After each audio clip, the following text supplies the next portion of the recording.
No nii, Miga, kus me oleme? See on Pahkavaara. Ma olin 2-aastane, kui me siia kolisime. Et kõik need kraavid siin on küll mitu korda minu poolt küntud väikese ponnina ja hiljem siis mägiautoga ja jalgrattaga ja traktoriga õppisin siin sõitma, et see on minu Vargamäe. Pahkavaara.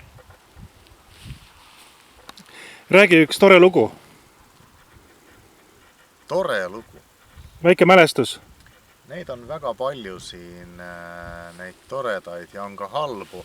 Hetkel ma näen lageraiet, siis ma mõtlen, kas seal mesimurakas metsas kasvab. Ma kardan, et ei kasva, sest see loodus on nii muutunud tänu sellele metsa raiumisele. Aga samas, kes teab? Võib-olla on ta ikkagi tore lugu. Võib-olla kuskil metsa all on mesimurakas ja tema on üle kõigest sellest, mida inimene teeb metsaga.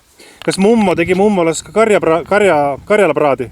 Mummo tegi siin väga palju süüa, karjalaparaadi loomulikult, ja see punane majake, seal on siis saun, kus mina lapsena käisin, kus ma õppisin saunas käima ja need kombed, kuidas saunas peab käima.